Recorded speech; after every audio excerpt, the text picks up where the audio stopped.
I love marriage. We love marriage. We are marrying people. Yeah, I love marriage so much that I ruined my life for it. You.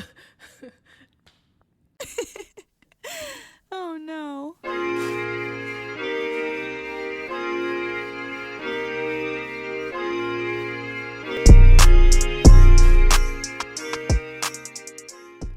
Hey, we're back. Yep, She will. she will. We're back. The best show in town. Yes, it is. Yeah. And guess what? I've learned a few things. What you learned? I've been watching the show. Mm-hmm. And I'm going to take the death grip off the microphone.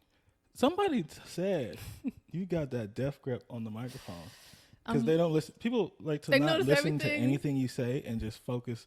They just be looking at you. Like, I'm going to keep it from being a distraction. why are her hands so long? Okay, I can't help that part, but what I can help is the death grip. Shorty with the This is the death grip. And the death grip. I know, they worried about my cup size. Yeah. They worry about everything. So what's coming out?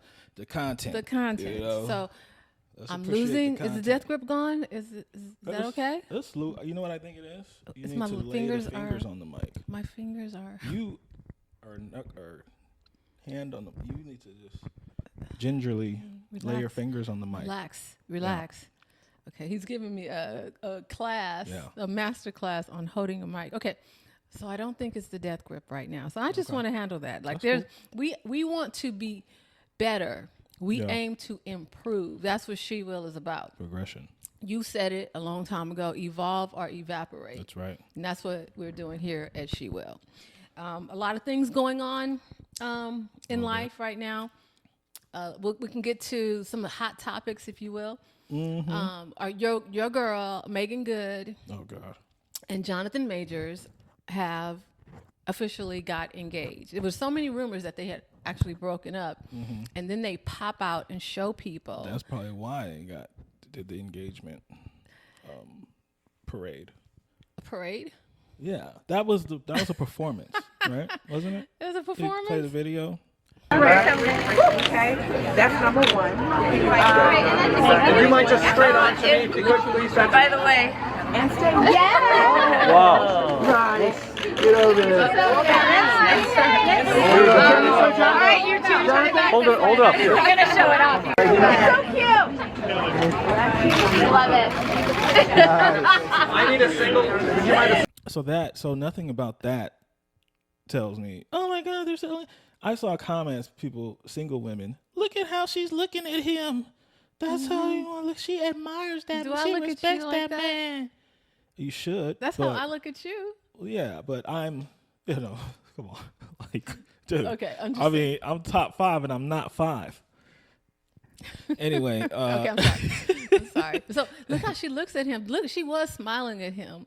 That's all they do is watch old presidential videos at home and see how the first lady looks for the Barack. address of the union, and that's how Michelle. But that's for political purposes. Like they're swaying a nation, and Jonathan Majors and Megan Good are swaying the internet. He's swaying a nation because they're a nation that turned against him after his domestic violence, whatever shenanigans. And black people were madder at him for dating a white girl.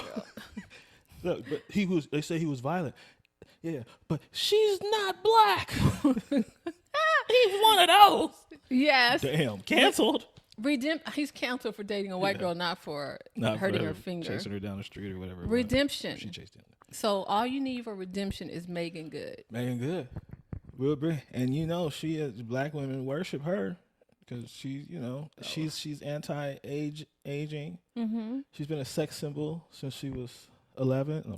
I'm gonna take that out. No, you saw her in Eve's Bayou. She I had did a not. sex scene with Samuel L. Jackson. Are you serious? And she was like 14. She definitely sells it. But I'm looking forward to Harlem coming back. At first I didn't like it. It's gonna be back in January. You like it now? So now I like Harlem because now I'm single. Okay. So apparently everything changes. Your when lenses. You're not married. Yeah, the lens changes. that you view things through. It's scary. Is it better to view stuff on TV like that have to do with relationships, like Sex and the City, shows like that, Harlem, Is it better to view those when you're in a committed relationship or when you're single? Okay, when you're married, when you see it, it's like, especially when you've been married for a long time, you're like, this is ridiculous, you know. What's and going then on? this doesn't happen because it doesn't happen to you. 'Cause you ain't out there. You're not out there, and not that I'm out there. You don't know what's happening. However, now I can look at it with a different lens and say, oh, so that's what's going on, and that's how it is. But I don't believe in all this, like we're hooking up tonight. Like you meet somebody and next thing you know, like that's how the show was. And that's what was blowing my mind. Yeah. And like, okay, you meet someone, he gets your number. And then she's like, I'm effing tonight. And I'm like, who, where, huh? Yeah. Yeah. I mean, if that's it, that would give a single man hope. I'm going out and get me one of those. I know. And I'm like, where are they? Tonight. I mean, you know, all for women's liberation and all, but I just felt like that was a little You're too for women's much. Liberation. Was that women's lib or feminism, whatever it is? What is that shirt we saw when we went out? Free love. We saw a shirt when we went out. Oh God. We decided to go amongst the people, go out for a night out in Hollywood. That was horrible. We went to a black spot. It was. You know, we didn't know it was. We didn't know, but it was turned up in there, and you saw. I said, Sheila, look over there. It was a shirt. Black.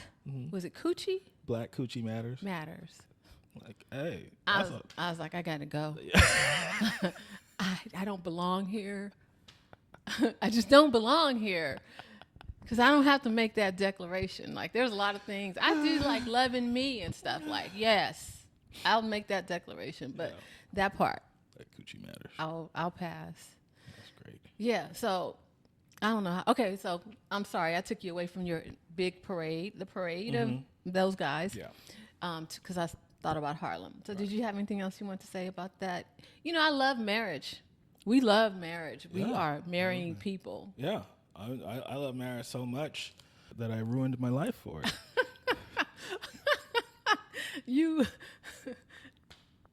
I mean, it's worth it. Right? Because you can always put it back together.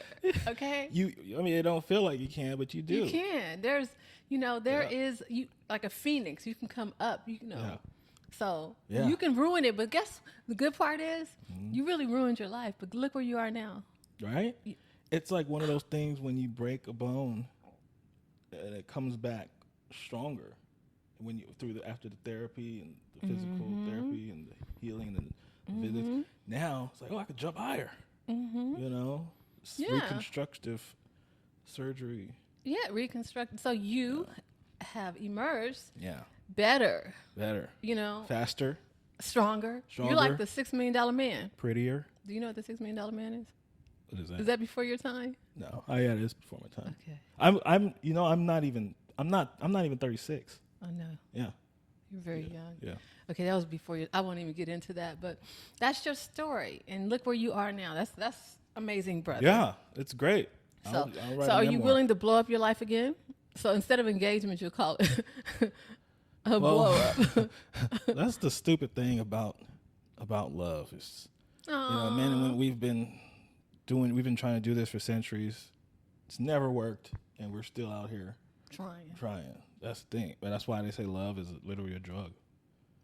Love is a drug? Yeah. Because who else does that? I mean, yeah, because addicts. And it's like, why? This is not, the path is like, it's not probably the best, but I just need it. I just want it. It feel good when I got it, but when you don't got it. And then when you try to maintain it, like it's work to me. It's work, yeah. It's a lot of consternation. I told you to use the restroom before you got here. Now you're over here talking about you constipated. Why would you? We got to edit that out now. That's disgusting. That's toilet humor. People are eating, watching the show, and you talk about constipation. Consternation, like thought and, like effort and whatnot. No. Yes. Sheila, nobody has ever heard these words. That's what. Why? We have a dictionary Sheila, for she will. Like last week, you learned about altruism, and this week, you're learning consternation. That's strange. I remember I sent when I was engaged, and I don't. You weren't. Which You time? were young. The time you would remember years ago, and we had decided to call it off. Oh. And I was like, okay. I mean, we were gonna like postpone it, or I don't know what we were gonna do. I got with my publicist. Who was your publicist? Me. I got with my publicist. Wow. And because it was very difficult to discuss, I sent an email to my family. And I recall, I wish I could find this email because I wanted to let them know the wedding is not happening. I wish I was an adult to read that I email. know. I was like, after a lot of prayer and consternation, we have decided. And then everybody ignored it because they didn't know what words you were using. Freak out. It's just funny. Did he get responses? I don't recall. I just feel like Who'd you email? You know, the mother, the father, the sisters and brothers. Well, you were too little. Anybody who had any interest or knew that I was engaged. Man. That was my way of like, so, you know, I don't know. Sure I fired my publicist after that. After that, because a good PR would have told you, but sit on it. Because we ended up getting married. We were supposed to get married July 7th. We did call off the wedding. Uh-huh. And then we got married June 30th. But then, June. Wait, you got married before July 7th? Yes. Because you guys eloped. Eloped. Yeah, I remember that. Yes. So, I was anyway. like, what is eloped? Yeah, that happened. That's a funny way. That's why I digress, because that's when I first learned the meaning of that word. And I just felt like it would sum up all the feelings, the angst and stuff that we were having at that time. Mm-hmm.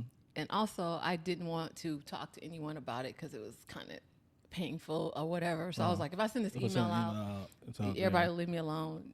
Now you know. Right. Please see, per my email, you can say. Contact my publicist or whomever. I Contact anybody but me. Yeah. I don't want to talk about it. Yeah. Okay. Yeah. All right. I'm sorry. A therapist is what you should have got. I did. I'm sure I did. At that time? No.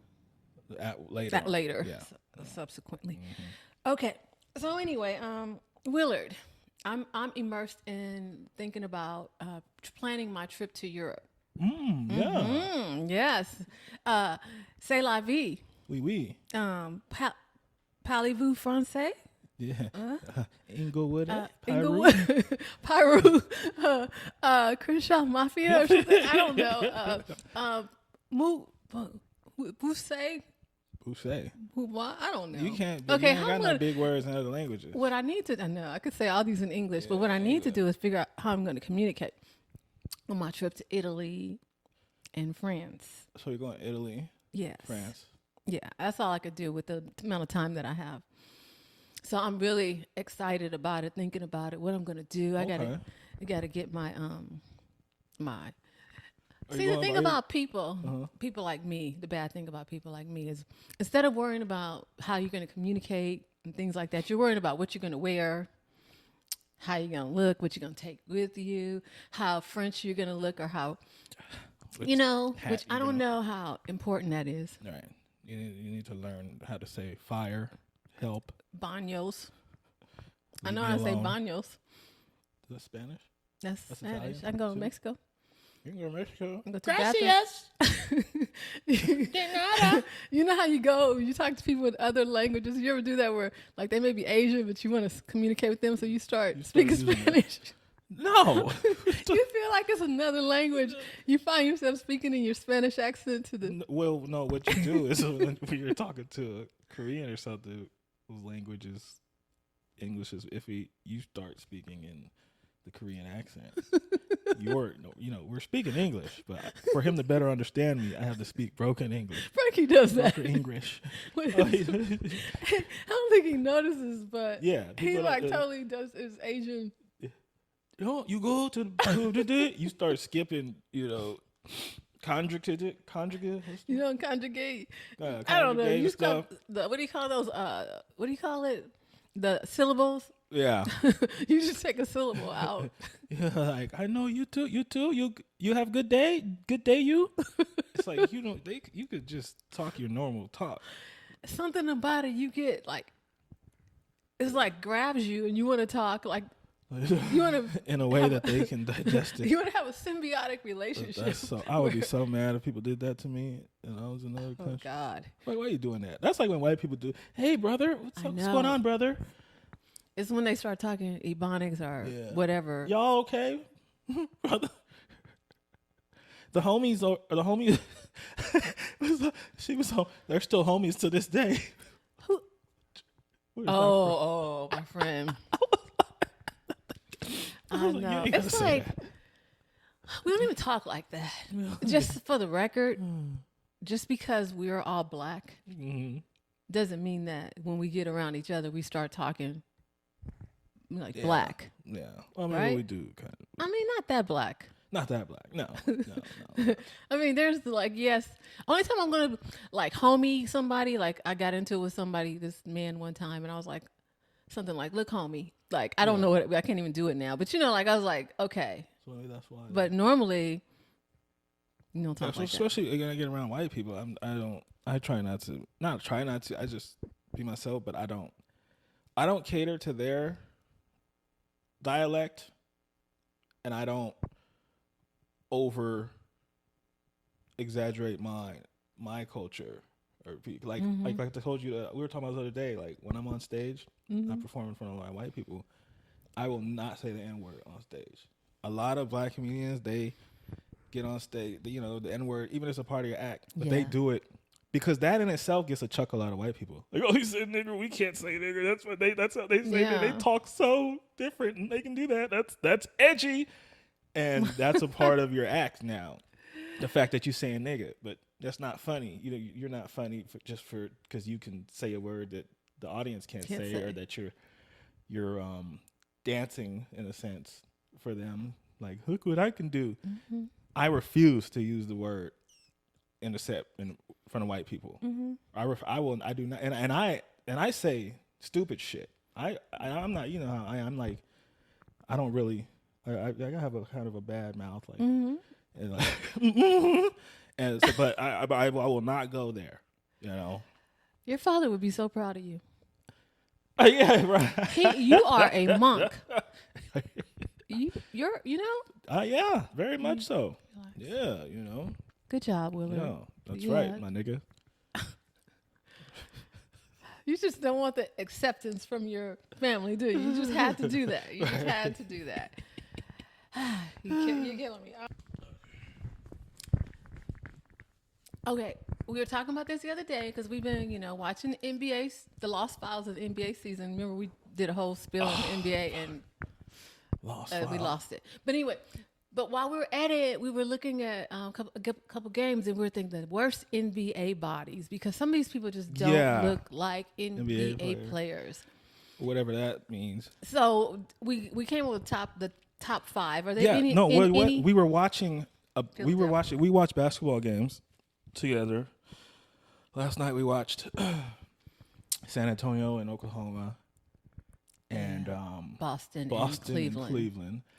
And the other night we were watching Philadelphia and somebody, and then we were just looking at, and I told you, that brother that they signed from Europe, he's got the worst build NBA body. You remember his name? No. Yabusele. Yeah, him. Gershon Yabusele from France. Yeah. Is he number 5? On the worst body list?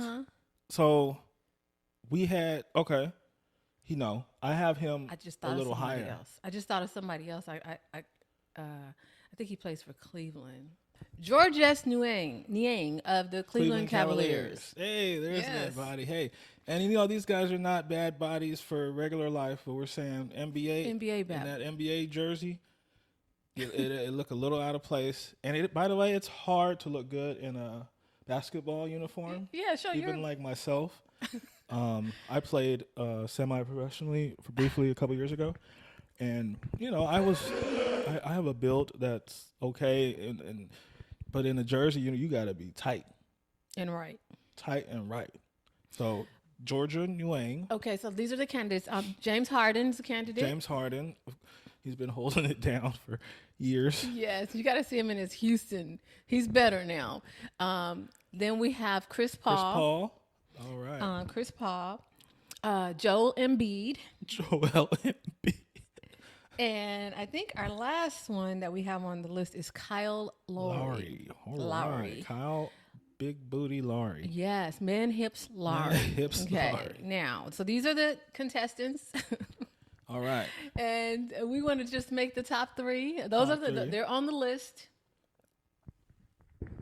At 3, let's put Kyle Lowry.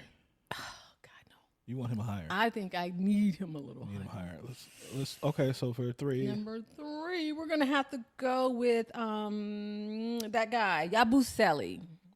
Yabusele at 3. Okay, I'll take that. And at number 2, Kyle Lowry. Really? Okay, I'm gonna give you Kyle Lowry. And who's number 1? Luka Doncic. How did I forget Luka? Luka. I'm sorry. Our candidates include Luka Doncic. Okay. Luka's number 1 because he's Luka's the biggest number superstar. 1. We didn't even put him on the candidate he's list. built like that. We forgot him. There it is. But So he's at number killing it. 1 is Luka Doncic. All right. Number 2 is Kyle Lowry. Yes. And number 3 is Yabusele. All right, and that is your NBA's Worst NBA body. Worst NBA body list. Now, should we do best since we were... All right, let's do best. Hands down, Giannis. Antetokounmpo. God. You think you lose? That's success or failure? Is that failure? You win? Who's got a better body than Giannis? Right? I'm waiting. I mean, look at this. He's a Greek Nigerian god. Right. All right, so that settles it. Okay, let's other. What about LeBron? Yeah, but I don't want to put LeBron because he doesn't. No, because he's always had like a kind of like a football shaped body type. He's like a lot. Just like his shoes. I don't know if you ever wore his basketball shoes. They're heavy. Clunky, yeah. He's heavy like his shoes. Yeah, but he's lean. It's weird, but but in the basketball uniform, he looks he's thick, which is fine. Yeah. But what about Paul George? He has a nice. He's like a classic traditional NBA body. Yeah. Yes. So Paul George, and I'm gonna put, and I don't know if you agree, Bradley Beal in the top 3. Okay, all right, that works for me. And I have to put, who I have to put. You may not agree, but he could be number 3. Kawhi Leonard, but he doesn't really have a basketball body because he doesn't play basketball. He just like his body. He doesn't play basketball. He don't play basketball, right? How can you have a good basketball body if you don't play? If he starts playing basketball again, we'll have to add him. Okay? All right. So those are our best bodies. Okay? Now, here's another thing. We've been like conversing with people and stuff, and people have been bringing information to us. And one of the things that I learned in dealing with people is like, seems like everybody just wants to talk about themselves and who they know and whatnot. Yeah. Okay. And so it led me to this question. Because I've known some people for 30 years, and I was like, I never knew them to be a narcissist. So the question is, Willard, that I posed to you, are you born a narcissist or do you become a narcissist? I think that I've thought about this quite a bit. I think it's how you're raised in childhood, and I think that it's obviously common in men. More common. The personality disorder is more common in men because from a child, men just, in the realms of society, we just are able to get away with more than little girls. Like even as simple as like women from a young age are taught a lot of restrictions. Because you're a lady, even like how you sit, you can't sit with your legs. You got to sit a certain way. You can't go down the street because this or that. You can't, you got to be careful around, creepy uncles, and you got to. It's a lot of restrictions. Whereas young boys are out there hanging from trees and, riding their bike where the fuck ever, and like getting and like not. And then little girls, especially in some cultures, little girls are like, okay, you got to be in the kitchen helping. Well, what does Brad have to do? You gotta learn this. You gotta learn this, and so it's restriction. There's why the boy is and he's getting his food served to him and shit. So I think narcissistic personality disorder stems from that childhood, and it's prevalent. Okay, so you don't think so it's the way we raise men to believe that everything is about them. Yeah, everything revolves around them, and no matter what they do, it's gonna be okay. Like, I'm still gonna love you and cut the corners off your sandwiches, no matter how much trouble you got. That bothers you, doesn't it? Wait a minute. Yeah. Why does that bother? Because nobody ever cut the corners off your sandwiches. This is a specific example of the type of nurturing you receive from a woman, being raised by a woman, and think about the entitlement that introduces to one's self, right? I can't even eat the quarter because I don't like it. My mom knows it's gonna be brought to me like that. Whereas, how I grew up, it's like, if I asked for the quarter to cut off my sandwich, my dad would say, cuss you out. Right. He's like, he would cuss me. What the fuck? You gonna eat? You gonna cut the quarter? What are you? What are you, a princess? Get the fuck out of here. You don't eat the shit. You don't even know what you like. So, but women can't help it. Like, you guys obviously can't help it. It's not that you do anything wrong. That's just how women love. So, men that were raised by women. Do you like the corners of the bread? I mean, did you like them? I had to. I had to like them. The only thing I didn't like with my dad's house was Brussels sprouts. Okay. And he made Brussels sprouts? He would buy the frozen ones, and he tried to include like vegetables. Oh, healthy meals. So he would sometimes include Brussels sprouts. I'm like, these are fucking disgusting. I don't care how you spin this shit. This does not taste good at all. Even I'm like, but we still have to eat them, because if you didn't eat them, then he's gonna call you out. You'll be there all day. And then you're gonna finish. You gotta finish your food, and you can't say, I want something, make me something else. Like, that's just not a thing. So, but I mean, shit. If I was raised, especially my mom, she would have been cutting the corners. She would have been wiping my ass and shit. Like, so I'm like, this is great. You mean nobody ever wiped your butt? I'm invincible. Wait a minute. You didn't get your butt wiped? No. I had to. I was bad at it, and I didn't like doing it. I went to. You know what? I will give my credit to my family. I love my family down in Arkansas. We went to Arkansas, and there was women, because I didn't really see women in my everyday life. I saw you, but like I didn't. For every day, like in the house, I didn't see women. So like, you live with who you live with. There was a open. Like a lot of women, but they didn't care for you guys. There was a revolving door. Bedroom. But even in other households where maybe you live with a big family, there might be a sister that lives with you, or cousins, women. But ours was just three dudes, right? Yeah. So when I went to Arkansas and I was like 6, 7 years old or something, maybe 5. Let me make it younger so I don't sound retarded. I went to Arkansas and Dasha, my cousin Dasha, I had to go to the bathroom and stuff, and they were like, and I had to be younger, because I had to go too, and they helped me. They wanted to help. Were you happy? I was what the phenomenal. And I think Dasha wiped my ass. Like, I had to be younger, because she helped me wipe my ass. I was like, is this supposed to be like this? That's care. That's care, right? So that's what you miss with that. But if you grow up with a certain amount of care, no matter how you act or behave, and a certain amount of cater to, how are you not going to become a narcissist? Well, like, I don't think my son's a narcissist, and I did a lot of that stuff, for him. And like they call you when they finish using the bathroom.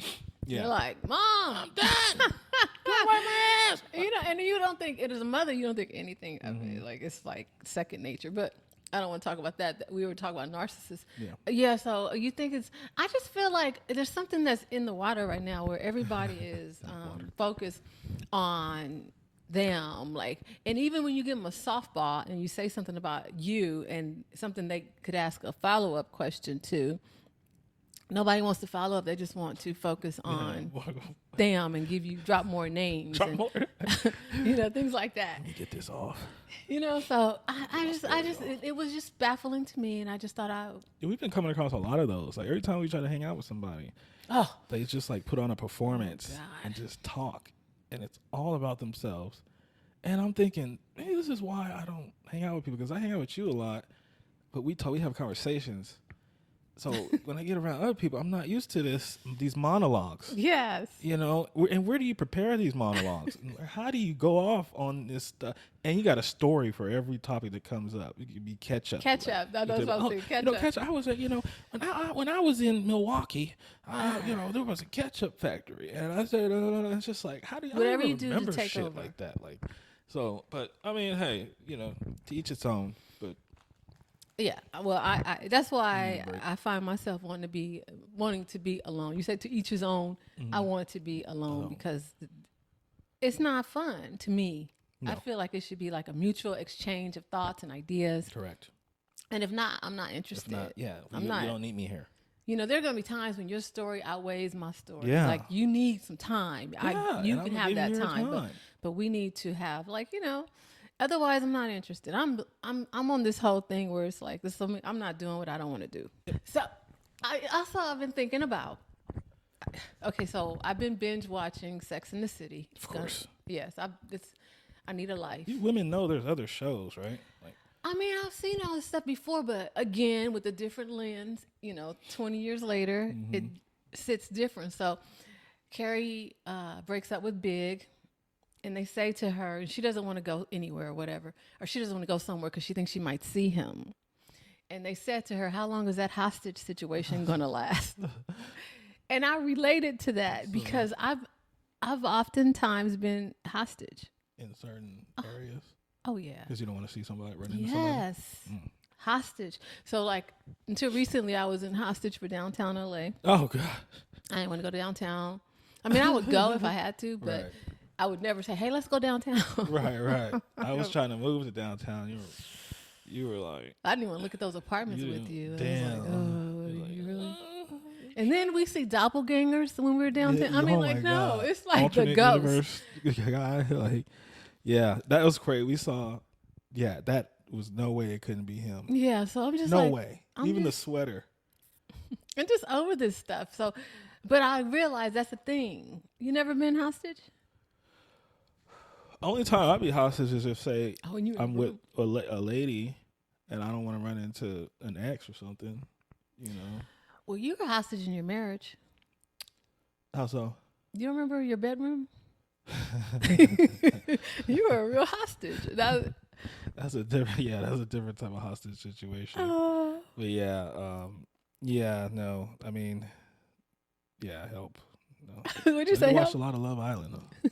You watched a lot of Love Island. Oh, you guys, we could have went on that this new show that's coming out, The Last Resort. This looks awesome. I think is ridiculous. This is such a great idea. I would never. I want to see a lot of cheating here. Resort.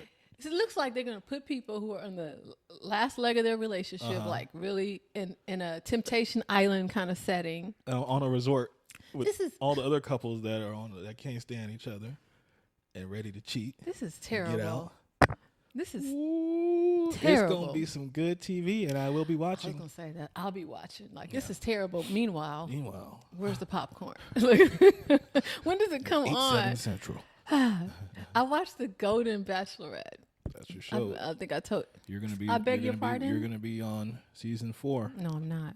Y'all look out for that. It was depressing whether she to like me. it or not. You gonna put me on there? Oh yeah. No. Come on. It's depressing to me. It's depressing. Well, we're gonna get you a bat. You get to have an input on the batch. They do? Yeah. You get you to an extent. Yeah. That's depressing. Really? Like, remember Jerry, the Golden Bachelor, said he wanted women like 60 and up. No, and that's why in an alternate universe, if I were on The Bachelor, whatever, Bachelorette, this is just hypothetically speaking, I would say give me a pool between 38 and 55. Whoa. I'm just playing. I'm just playing. That's my sister. Yeah. I'm just playing. Like I said, these are just hypotheticals. I'm just joking. I mean, the only reason I say that is because when I watch those old people, it's just that's when I said it got depressing.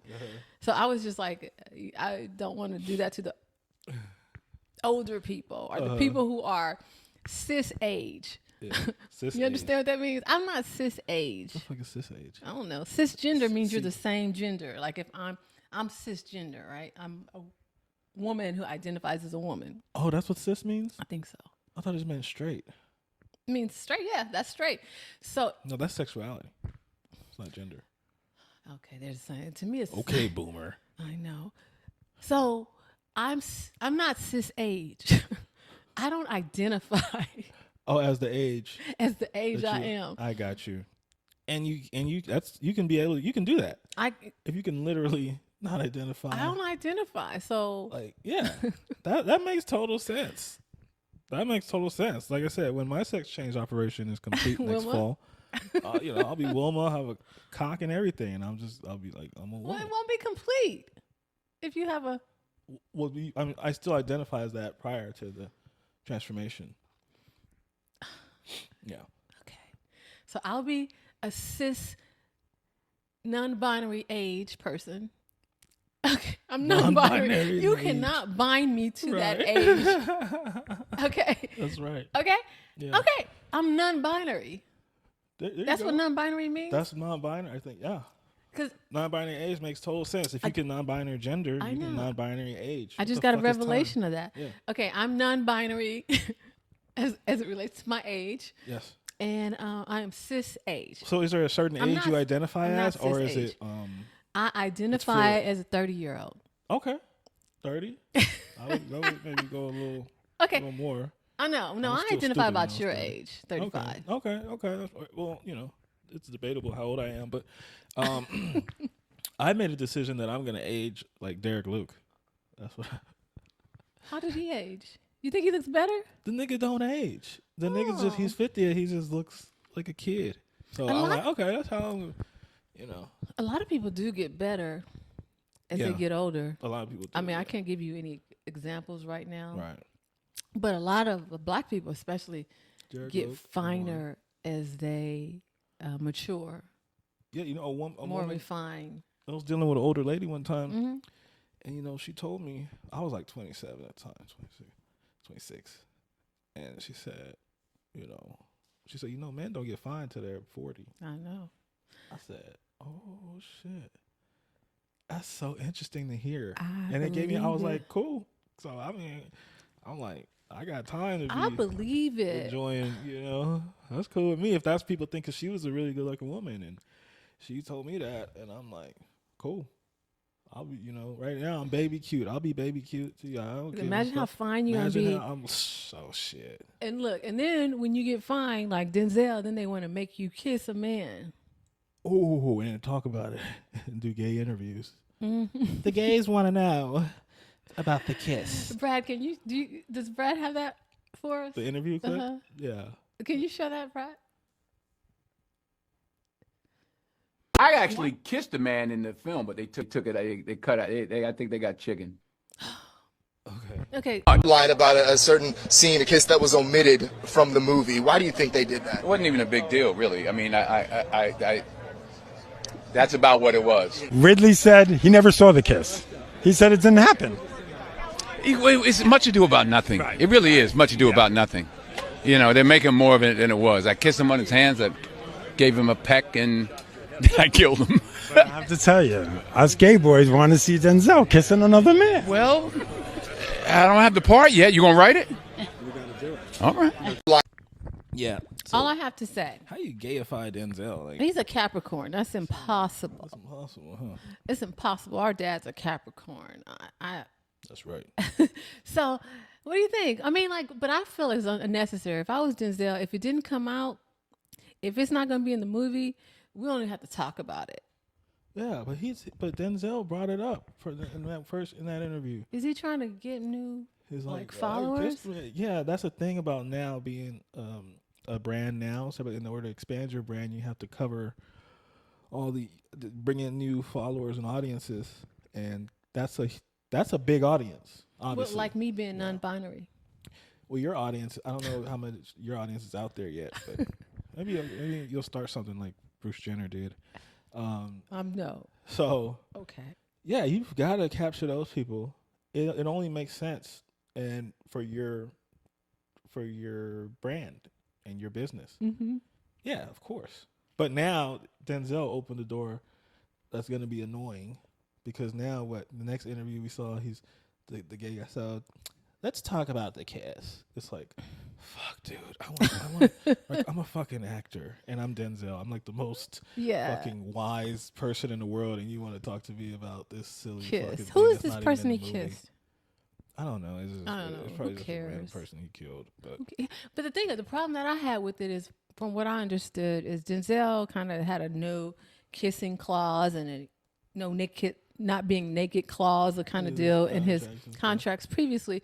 So you won't kiss anybody until you have to kiss a man. You won't kiss a woman, but you kiss a man in your film. Really? Make Denzel. That make sense, Denzel. What's behind that? That I don't get it. I guess out of loyalty to his wife, the only woman he kisses is his wife. Don't do that. No, Denzel be cheating. So Denzel be cheating. You think so? Oh yeah. Why? All those years with Pauletta. Women only stay that long when you do cheat. Women look. The only women they stay because they're emotionally stimulated all the damn time. I can't. I don't want to be stimulated. Don't stimulate me. So you're never bored. Don't stimulate me. I don't want it. I don't want it. Where you at? I was working. I told you I was working. I told you I was drunk. We went out. We had a rap party. We had a rap. We had a good time. Charlize Theron was there, and after that, I don't really remember much. But I came home, didn't I? Huh? I came home, didn't I? Well, don't I always come home? 2 days later, Denzel. Well, look, Pauletta, if you don't, this house, this car, these kids got tuition and stuff. How do you think that stuff gets paid for, Pauletta? Huh? Huh? I'm gonna dibble dabble with a little bit, huh? You know Denzel be cheating. Oh, you're wrong. You know he be. Oh, John David man. and Malcolm are gonna come after you. John David and Malcolm are the biggest mama's boys I ever seen in my life. It's like, dude, shut the fuck. Your dad is Denzel Washington. Let's just talk about Denzel. He's for a Capricorn. I know his type very well. Who, Denzel? I mean, I have a whole thing of him because of my experience with those men. And I understand John David and Malcolm being the mama's boys because she probably had to protect him from his overbearingness. Yeah. So they became very close to their mother as a result. Right. That's my theory on that. However it happened, they're the biggest fucking mama's boys I've ever seen, to the point where it's just like, dude, relax. Okay. Because she's I don't want to say underrated, under-acknowledged. What is she's not Denzel. But they want her because she probably sacrificed her career for her family. And so they want her to get props. And so that's why they're shouting out that she does that. What is that show on Hulu? Is she an actor in it? Yeah. She's an actor too. Okay, she's an actor too. You know that song, Reasonable Doubt. Reasonable Doubt. She's on Reasonable Doubt. Yes. She's her mother. Oh, shit. That's Pauletta Washington. Okay, go ahead, Pauletta. Okay. She's a legend. Already. Yeah, she's a legend. Yeah. She's actually the best actor in the family. Yeah. You know, on my mom and dad's first date, my mom paid.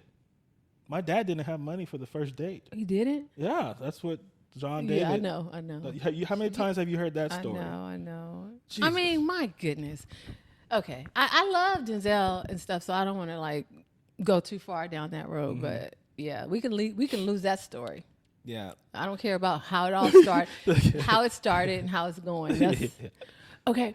So I want to talk to you a little bit more about the whole friends thing, because Willard wrote the book on male friends, guy friends. You said it's the soulmate.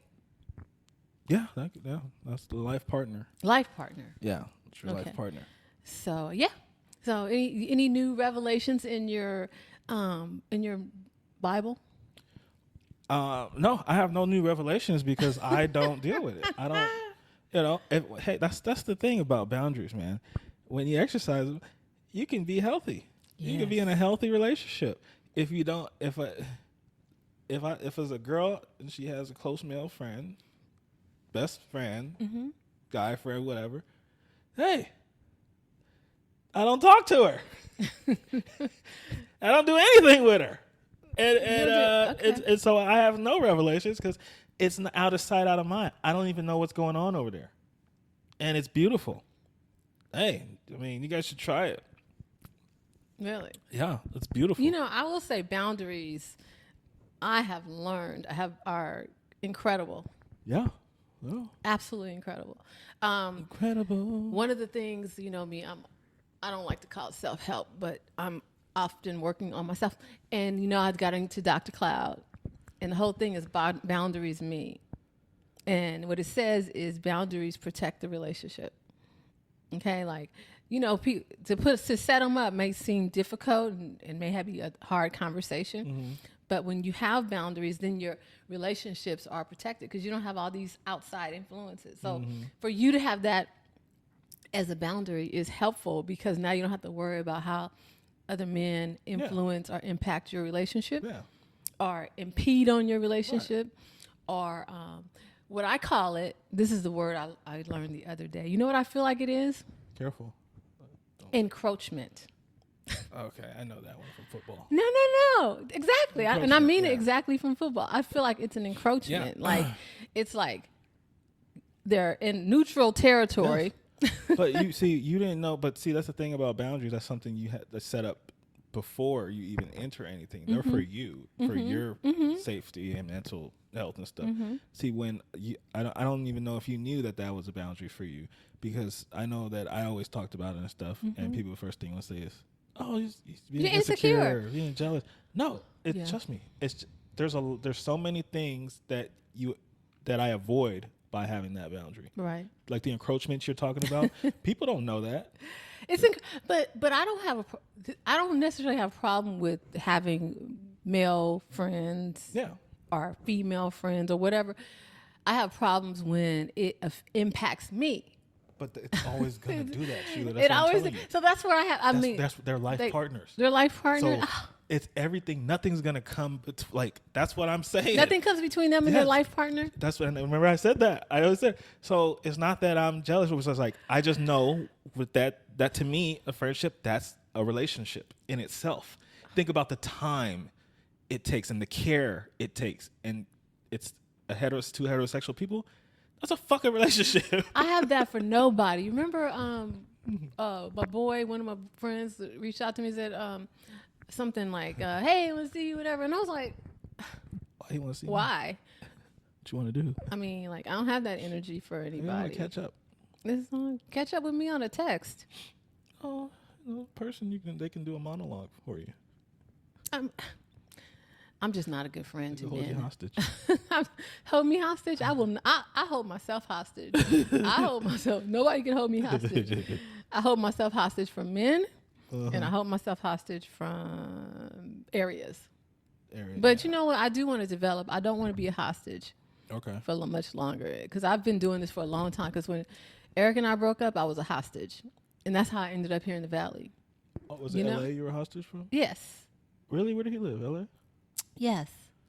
So that's how you ended up in the Valley, and you never left the Valley since. Yes. Damn. From being a hostage. That's your origin story. There's a lot I didn't know about you. You didn't know I was like, let me get out of here. I don't want to be driving down his street or near his street or in that neighborhood. It brings back too many memories. Right.